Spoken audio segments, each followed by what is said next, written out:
In this video, we're talking about grilled steak. I'm not just talking about your average steak, I'm talking about grilled steak. Not cooked steak, not baked steak, not fried steak, not chicken fried steak, grilled steak. That's what we want, is grilled. Hey y'all, welcome to the farmhouse. I'm Chris, and in this video, we're doing something a little bit differently. We got the grill going for the Kamato Joe. I know most of the time we're doing smoked meats like pork butt, ribs, brisket, that type of thing.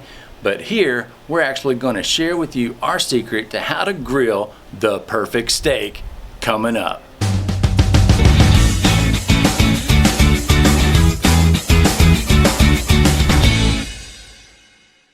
Let's first talk about the cuts of meat. There are several cuts of steak as well as choices of cuts. Here I've got a filet and 2 thick cut ribeyes. Ribeyes are my favorite to grill due to the fat marbling throughout that give a lot of flavor to the meat as it cooks down. I also have a filet here, and all 3 of these steaks are prime cuts of meat. Prime is a grade of meat that refers to the tenderness and flavor as well as usable lean meat. See these little veins of fat marbling? You'll find this in prime cuts, which really adds to the overall flavor.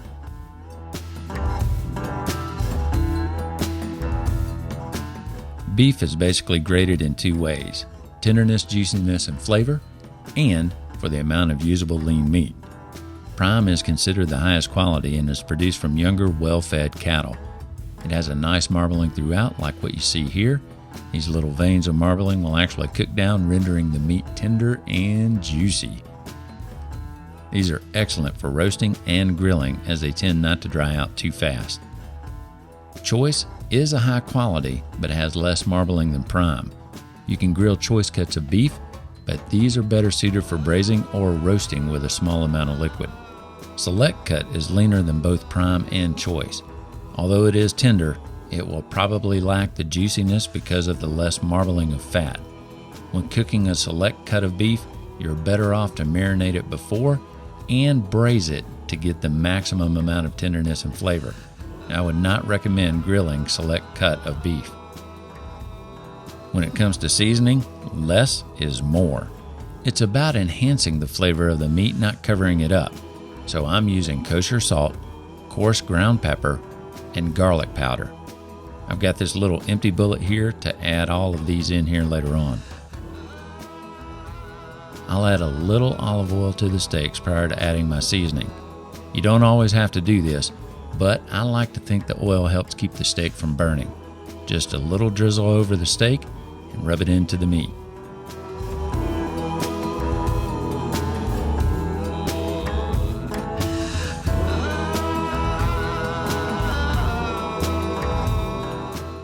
Alright, now let's add the seasoning. You can do this in 2 ways. Simply add in a layered fashion like this, and it doesn't matter which one you start with, whether it's pepper, salt, or the garlic powder first. Or you can add all of them in a separate bullet like this one. It's a little empty one here that I had. Just add all of your seasonings, shake it together, and then add it to the steak. I'll do this seasoning about 5 to 10 minutes prior to putting the steaks on the grill.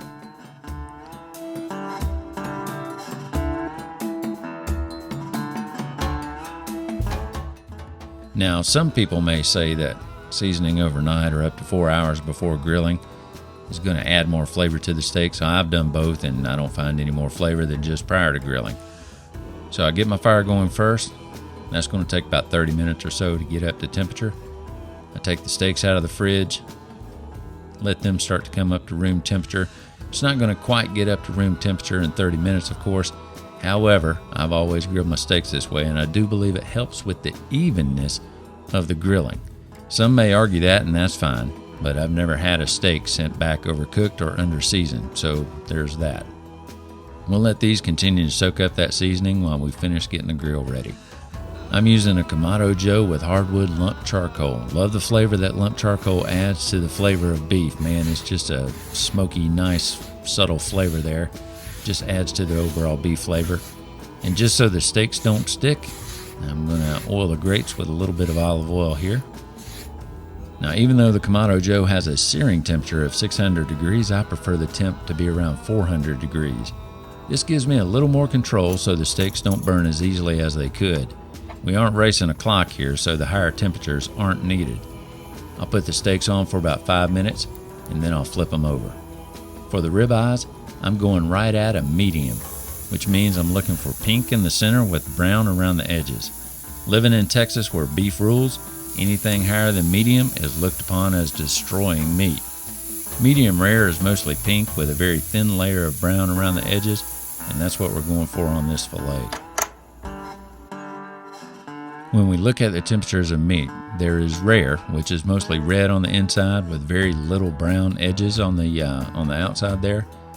Medium rare, which is mostly pink with a thin brown edge around it. Medium comes in as a pink center and has a noticeable brown edge around it. That's what we're going for with the ribeyes. Medium well has a slight bit of pink, very thin layer of pink in the middle, and a thicker brown edge on the outside there. And of course, well done, well, that's brown throughout and is probably going to taste more like a hockey puck.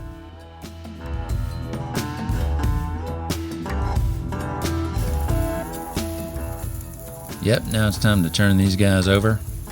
On the filet, you're going to notice this little reddish edge. That tells me it's time to turn. If I was going for a more medium effect on this filet, I might sear these edges a bit more, but I'm going more for a solid medium rare, so no need to do that. I typically look at the fat on the ribeye and can see how it's cooking to turn it. When I get this golden brown that you see here in the fat, then I know it's time to turn it over. Any darker than that and I'm heading to a medium well or well done. I'm going to cook these another 4 or 5 minutes at 400 degrees, and then it's going to be time to take them off and let them rest for about 5 to 7 minutes. Even though the steaks are resting, the internal temp is still high and the moisture is in the center of the steaks. Allowing the steaks to rest gives those flavors time to be reabsorbed and distributed throughout the steak as it cools down. All right, time for a tasting. See how we have this pink center with the slightly brown edges? It's just the medium we're looking for. You can see how juicy the steak is, and oh yeah, the flavor is on point. Now that is a good steak. Let's take a look at the filet. Oh, wait a minute. Summer already started in on hers before I could film what we got here. Had to take a picture of it. We got the medium rare that we were going for. I'm just glad I was able to get a picture of it before she ate it all. And that's how you grill the perfect steak. Hope you enjoyed this video. If you did, please leave a comment in the section below. Let us know what you thought about it, and even tell us what recipes you'd like for us to try. We sure would appreciate that. Go ahead and hit the like button as well if you like this video. That's a good thing. And make sure you subscribe to our channel and have the bell notifications turned on, because anytime we upload a new video, you'll be the first to know. Thanks for watching. Y'all come see us real soon. Is it a hamburger steak or is it flank steak? How do you grill what? Hope you enjoyed it. What? Hit the bell. Smash that. Do this. Please leave.